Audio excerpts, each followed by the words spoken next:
Salut les traders, j'espère que vous allez bien, c'est Sylvain Marche, je vous retrouve comme chaque jour du lundi au vendredi pour la crypto capsule dans lequel on analyse le marché crypto, je vous donne des idées d'investissement, des tutos trading et plus encore.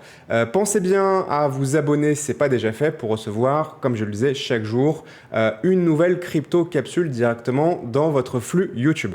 Alors aujourd'hui, j'ai envie de faire un petit exercice plutôt rigolo avec vous qui va être d'analyser certains termes populaires autour de la crypto-monnaie, autour de l'industrie crypto et de regarder les tendances de recherche au fil des années avec l'outil Google Trends qui permet justement d'identifier l'évolution de la quantité d'usage d'un mot-clé qui est tapé, qui est recherché sur Google. Alors c'est intéressant de faire ce petit exercice pour se rendre compte un petit peu déjà des récurrences, c'est-à-dire des choses qu'on peut comparer d'un cycle à l'autre, des choses qui sont aussi similaires, des choses qui sont aussi différentes, et de voir un petit peu s'il n'y aurait pas des catégories, des secteurs au sein de la grande classe d'actifs des crypto-monnaies qui sont plutôt en baisse, plutôt stagnantes ou même au contraire plutôt en progression. Alors pour commencer, on peut évidemment commencer par taper simplement le terme de recherche crypto. Alors, je vais essayer au maximum d'utiliser des termes évidemment qui sont anglophones pour justement englober le maximum de termes de recherche, mais sachez que c'est toujours un petit peu imparfait. On pourrait ajouter plein de variantes. On pourrait jouer avec certaines façons de le taper. Moi, je me suis pas cassé la tête. Encore une fois, on fait des choses simples et rapides pour ces crypto-capsules journalières. Si vous voulez aller plus loin, évidemment, ça se passe sur Strategy. Les liens sont en description. Donc on commence avec le terme crypto. Alors évidemment que la crypto existait avant la crypto, j'ai envie de dire, puisque la crypto, ça vient d'abord de cryptographie. Et la cryptographie, c'est une science technologique qui a été découverte et qui a été inventée bien avant l'invention des crypto-monnaies. Mais malgré tout, c'est intéressant de voir ce qui s'est passé les dernières années autour de ce terme-là qui est aujourd'hui à 99% utilisé pour désigner les crypto-monnaies et pas la cryptographie dans une majorité des cas. Donc c'est intéressant de voir que là, à partir de 2010, qui est donc 2009-2010, le moment où Bitcoin commence à exister, on est un petit peu en encéphalogramme plat en termes de recherche jusqu'à 2017, d'accord, jusqu'à mi-2017, où les choses commencent à accélérer. Donc c'est intéressant de voir que au niveau de l'attention un petit peu mondiale, de ce qu'on appelle le retail, les particuliers, le grand public, d'accord, en fait ça commence à arriver dans le champ de conscience de la masse à partir de mi-2017 et puis accélérer très très fortement et très rapidement jusqu'à la fin 2017, début 2018 qui correspond à un top de marché Bitcoin. Il y en avait eu d'autres avant mais qui a été le premier expérimenté par le grand public et qui a un cycle ou plutôt une fin de cycle qui a onboardé une grande majorité d'investisseurs particuliers dans Bitcoin et les crypto-monnaies. Donc ensuite, on voit sans surprise une baisse de l'intérêt pendant le bear market. Mais ce qui est intéressant de constater et qui va être un parallèle intéressant avec celui qu'on est en train de vivre maintenant, c'est que vous pouvez voir que ensuite, ce terme de recherche-là reste complètement plat, d'accord, donc n'augmente plus, ne baisse plus, jusqu'à janvier, décembre, janvier. Oui, c'est ça, décembre 2021, janvier 2021. Donc en fait, le moment où on est déjà en phase d'accélération sur le Bitcoin et on est déjà en train de casser le plus haut historique et d'accélérer fortement.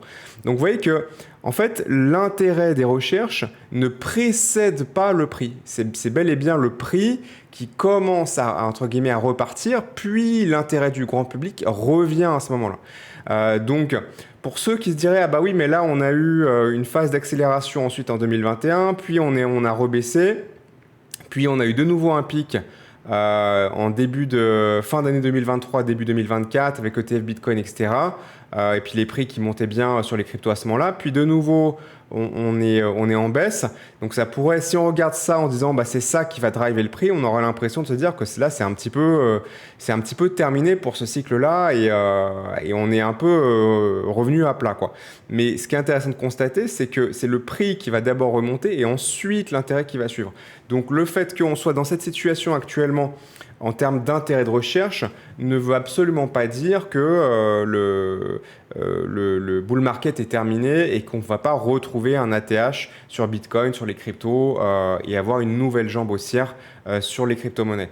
Et d'ailleurs, ce qui est intéressant même, c'est que ce pic d'intérêt-là crypto qu'on voit ici, on ne l'avait pas eu, ou en tout cas pas du tout dans la même amplitude, dans la période, on va dire, bien market depuis début de reprise du cycle précédent. Et malgré tout, on reste aujourd'hui beaucoup plus haut en valeur absolue qu'on ne l'était dans le cycle précédent.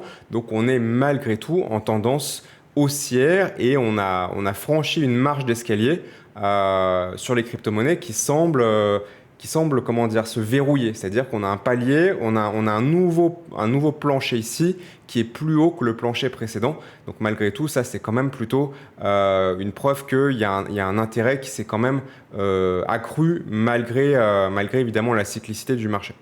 Ensuite, on peut regarder Bitcoin. Alors Bitcoin, c'est intéressant de constater que le comportement est assez différent de crypto. Alors en fait, ce qui est intéressant de voir, c'est que là, on a eu un premier pic, puis un premier sommet, pardon, puis un deuxième sommet plus haut. Et puis là, bon voilà, on a un plancher relativement élevé. Sur Bitcoin, on a plutôt une sensation de compression en fait. C'est-à-dire qu'on a d'un côté des creux, donc des planchers, pardon, qui sont malgré tout de plus en plus haut. Un plancher, voilà, là ici on était à 0, puis un premier plancher à 1, puis un deuxième plancher à 2, puis un troisième plancher à 3, 4, puis un plancher suivant aux alentours des 9, 10, et là on est sur un plancher à 17, actuellement on est à 18. Donc on a l'impression d'une baisse, en fait l'impression d'affaissement si on regarde les sommets. Donc là, effectivement, on a vu un sommet sur Bitcoin en 2017, puis un sommet plus bas en 2021, puis de nouveau un sommet plus bas ici. Mais bon, le cycle n'est pas encore terminé, donc c'est pas forcément... une fois que ce cycle-là sera terminé, on pourra comparer le vrai sommet final avec celui de 2020-2021. Mais on a des sommets qui sont en baisse, mais on a aussi des creux ou des planchers qui sont également malgré tout en hausse et qui se verrouillent entre guillemets phase après phase. Donc finalement en fait on a plutôt une compression qu'une baisse, ce qui est assez normal puisqu'on a une forme de normalisation. Bitcoin est plus nouveau, d'accord, donc il n'attire pas l'attention autant qu'à une époque où les gens n'en avaient encore jamais entendu parler et en entendaient parler pour la première fois. Et puis d'une manière générale, le fait que la dominance Bitcoin a quand même tendance à baisser cycle après cycle, étant donné que le reste du marché crypto prend de l'ampleur et donc les deux ont tendance avec le temps à s'équilibrer. C'est plus Bitcoin qui domine à 95% le marché comme c'était le cas encore il y a quelques années en arrière. Ceci étant dit, c'est pas un graphique extrêmement folichon non plus, hein. Voilà, j'ai pas non plus inventé des choses. On a un petit peu quand même une impression que voilà, maintenant c'est un terme qui est rentré dans la norme, mais qui ne hype plus les gens comme ça pouvait l'être il y a quelques années en arrière. Ça veut pas dire que ça peut pas repartir et ce serait intéressant de voir une fois qu'on a terminé ce cycle, si on continue cette tendance d'avoir des sommets de cycle de plus en plus bas ou une stabilisation, voire même repartir à la hausse. On pourra refaire un bilan de ça, par exemple, l'année prochaine. Maintenant, regardons les altcoins. Alors, les altcoins, on voit bien la cyclicité. C'est assez similaire à Bitcoin, mais quand ça monte plus fort que Bitcoin, et quand ça descend aussi plus fort que Bitcoin, ce qui est tout à fait logique par rapport à la relation qu'ont les altcoins avec Bitcoin en termes de prix, c'est-à-dire que les altcoins, comme elles sont plus légères en capitalisation, elles vont s'apprécier en prix plus rapidement que Bitcoin, de manière relative évidemment, dans les phases de hausse, mais inversement dans les phases de baisse. Et c'est également quelque chose qu'on observe ici dans ce comportement-là en termes de recherche. Au niveau des planchers, quand ça redescend fort. Mais malgré tout, là, on était à 0 quand ça n'existait pas, puis 1 quand ça a commencé à émerger, puis 4, 5, 6, le cycle précédent, enfin, il y a 2 cycles maintenant, pardon. Enfin non, pardon, le cycle précédent. Là, 5, 6, 7, donc à peine plus haut en fait que le cycle précédent, le plancher, ici. Et puis malgré tout, là, on essaie de refaire un nouveau plancher après la hype qui s'est éteinte en 2020, enfin qui est montée puis est redescendue en 2024. Là, pour l'instant, on est à 9, donc on est un petit peu plus haut encore que le plancher précédent. Est-ce qu'on a atteint le bas et que ça va repartir? Parce qu'encore une fois, ce cycle-là n'est pas encore terminé. On verra bien, mais on voit bien cette cyclicité. Et encore une fois, vous ne pouvez pas vous servir de ça pour anticiper les prix, hein. C'est les prix qui génèrent ce type de recherche et de tendance. Voilà. Et on voit bien aussi cette tendance, hein, d'un sommet plus haut que le précédent. Mais malgré tout, quand même si c'est moins net sur Bitcoin que sur les altcoins, un plancher qui a tendance à se relever un petit peu avec le temps. Regardons maintenant un petit peu plus rapidement 4 secteurs. D'accord, on aurait pu en voir plus, mais encore une fois, je veux rester sous 15 minutes pour ces vidéos journalières par rapport à mon agenda et puis aussi pour le fait que ce soit digeste et facile à regarder pour vous et que ça ne vous prenne pas trop de temps non plus. Regardons 4 secteurs maintenant. On va voir que certains sont en baisse, d'autres en hausse. C'est assez intéressant. Les meme coins. Alors les meme coins, on voit que c'est intéressant parce que les meme coins existaient déjà dans le cycle 2017, 2018, enfin voilà, ce cycle-là, mais on était complètement à zéro. Il n'y avait absolument aucun intérêt, aucune connaissance en fait des meme coins. Et on commence à se réveiller sur la recherche meme coin, vous voyez, assez tard, hein, à partir de avril 2021. La période, en fait, qu'est-ce qui a lancé ça vraiment dans la conscience populaire, j'ai envie de dire, c'est Dogecoin, qui est vraiment voilà, le père ou la mère de tous les meme coins. C'était le premier meme coin qui a été relativement, même complètement inaperçu pendant de nombreuses années, même après sa création. Et là, on a une telle explosion à ce moment-là, notamment avec Elon Musk qui n'arrêtait pas d'en parler sur Twitter. À chaque fois qu'il en parlait, le prix faisait un x10 de plus par rapport au x10 d'avant. Et donc, ça a commencé à éveiller l'intérêt. Mais vous voyez, de manière quand même assez faible, hein, d'accord, par rapport aux termes qu'on a regardés avant. On retombe pas à 0, mais à 1 ou 2 ensuite. Et puis là, on voit une énorme explosion, meme coin, sur février-mars 2024. Donc là, la première moitié de l'année 2024, on est en train de décrocher depuis parce que là, voilà, on était monté tellement vite qu'il faut que ça corrige, c'est normal. Mais en fait, on voit que là, on est en progression, en fait, ce cycle-là, sur le cycle précédent, sur les meme coins, ce qui n'est pas le cas pour l'instant sur le terme altcoin, bitcoin ou crypto, hein. Donc là, vraiment, on est sur un secteur qui est en forte progression. Et d'ailleurs, si ça vous intéresse, mettez-moi un message en commentaire. Je ferai une analyse un petit peu de différents meme coins et ce que j'en pense et ceux qui ont le plus de potentiel et pourquoi. Plus rapidement, le terme DeFi, finance décentralisée. Alors, je sais que DeFi, ça peut vouloir dire d'autres choses que DeFi, mais bon, c'est comme ça, c'est ce terme-là. Donc, même si ça incorpore d'autres choses, c'est quand même intéressant.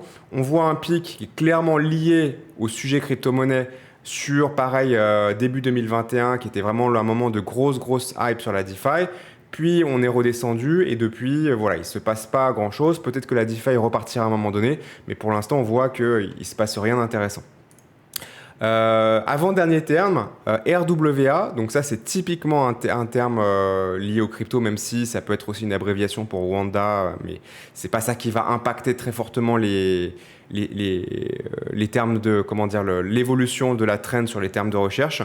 Donc RWA pour Real World Asset, qui est une catégorie, un secteur de crypto-monnaie qui existe depuis déjà quelques années, mais qui commence à vraiment faire parler de lui depuis 2023. Et on est en accélération, même si là, c'est un légèrement rebaissé. On est globalement sur ce cycle-là en plus haut historique par rapport au cycle précédent sur RWA. Et c'est quelque chose dont j'aurai l'occasion de reparler parce que c'est un sujet sur lequel je suis en train de travailler sur certains projets à titre professionnel. Et enfin, on termine avec le terme AI, donc pour intelligence artificielle, l'acronyme en anglais. Évidemment que l'intelligence artificielle, ce n'est pas que lié à la crypto, mais c'est lié aussi à la crypto. Donc c'est intéressant d'étudier quand même ce secteur-là d'une manière générale, puisque la crypto, il y a beaucoup de projets crypto qui aussi développent autour de l'intelligence artificielle. On voit qu'on avait eu un petit pic en 2012, je ne sais pas exactement à quoi il était dû, mais bon, il y a probablement une explication. Et on voit pareil là, sur la période 2023-2024, on est en forte progression, et je dirais même que c'est la plus forte progression par rapport à tous les secteurs qu'on vient d'analyser, puisque RWA, on est en légère correction. DeFi, bon voilà, on n'est pas du tout reparti. Memecoin, on est en correction. Donc le seul qui continue, là même encore très récemment, de passer des plus hauts historiques, c'est l'IA. Et ça, on aura aussi l'occasion d'en reparler en détail ici ou sur Strategy. Voilà, donc j'espère que, voilà, du coup, j'ai dépassé un petit peu mes 15 minutes, mais je vais conclure là pour aujourd'hui. J'espère que ça vous intéressait. Dites-moi si vous voulez que j'analyse d'autres secteurs, s'il y a des secteurs vraiment qui seraient intéressants aussi un petit peu en termes de tendance d'étudier. Et je pourrais faire des focus comme ça, secteur par secteur, dans les prochainement. Voilà. À très bientôt et comme toujours, bon vent et bon trade. Salut.